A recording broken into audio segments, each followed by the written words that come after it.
তো এই হলো আজকের আমাদের রেসিপি। চলে এলাম আরও একটা নতুন রেসিপি নিয়ে। আজকে আমরা বানাবো সর্ষে ইলিশের ভাপা। তো কিভাবে বানাতে হয় দেখাবো খুব সহজ পদ্ধতিতে। তো চলো শুরু করা যাক। সবার প্রথমে আমরা নিয়ে নিয়েছি 500 গ্রাম ইলিশ মাছ। এটাকে আমরা কেটে নিয়েছি, কেটে ধুয়ে নিয়েছি। এবার এটাকে আমরা নুন হলুদ দিয়ে প্রথমে ম্যারিনেট করে নেব। এবার আমরা একটু হলুদ দিয়ে দিলাম, আমরা একটু সর্ষের তেলও দিয়ে দিলাম এর মধ্যে।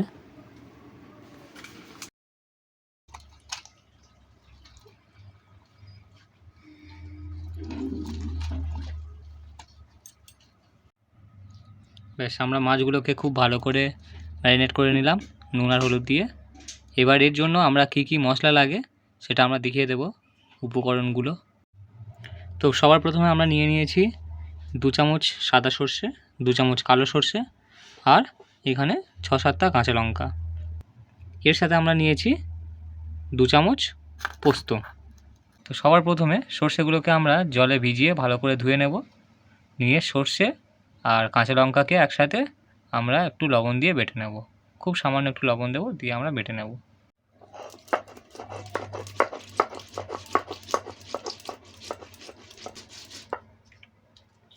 তো আমরা এইভাবে শিলে বেটে নিচ্ছি, তোমরা গ্রাইন্ডারে গ্রাইন্ড করে নিতে পারো। ব্যাস, আমরা এখানে সর্ষে কাঁচা লঙ্কাটাকে বেটে নিয়েছি। এবার আমরা একই রকমভাবে পোস্তটাকেও বেটে নেব।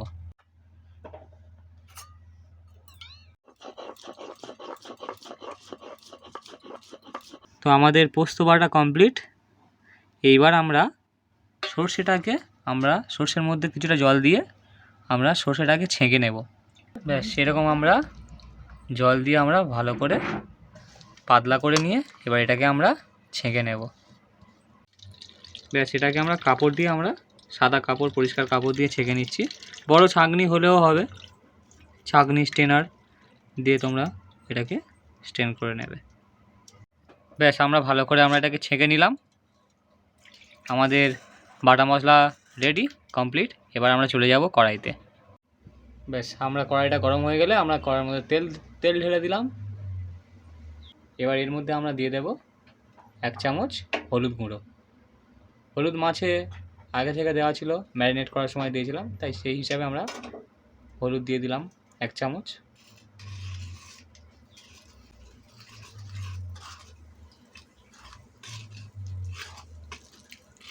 এবার আমরা এর মধ্যে পোস্ত বাটাটাকে দিয়ে দেব।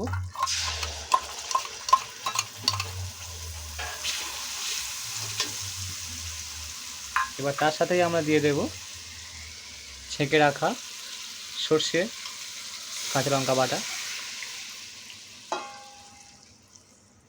এবার একটু সামান্য জল আমরা দিয়ে দিলাম। এবার এটা একটুখানি আমরা 5 মিনিট মতো ফোটাবো এটা। বেশ, এর মধ্যে আমরা মাছগুলোকে দিয়ে দেব। একটুখানি সামান্য ফুটে উঠেছে জলটা, আমরা গরম হয়ে গেছে। আমরা এবার এর মধ্যে মাছগুলোকে দিয়ে দেব। মাছগুলো আগে থেকে নুন হলুদ মাখিয়ে ম্যারিনেট করে রেখেছিলাম।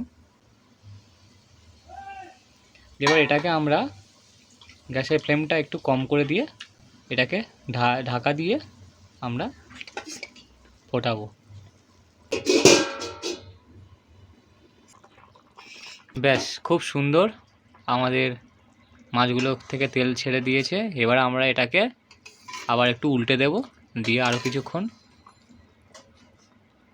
ফুটিয়ে নেব। তো আমাদের গ্রেভিটাও গাঢ় হয়ে গেছে, মাছগুলোও সিদ্ধ হয়ে গেছে, দারুণ সুন্দর। এবার আমরা উপরে একটু কাঁচা লঙ্কা আর সামান্য একটু তেল দিয়ে, সর্ষের তেল ছড়িয়ে আমরা এটাকে নামিয়ে নেব।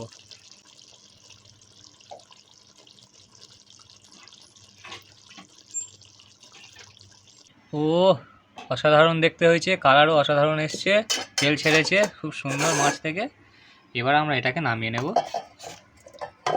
ওরে ইলিশ ভাপা, সুন্দর ইলিশ ভাপা, সর্ষে ইলিশ ভাপা। তো এই হলো আজকের আমাদের রেসিপি। কেমন লাগলো সবাই জানাবে, আর সবাই বাড়িতে ট্রাই করবে। ভালো লাগলে ভিডিও অবশ্যই লাইক করে দেবে, চ্যানেলটাকে সাবস্ক্রাইব করে দেবে।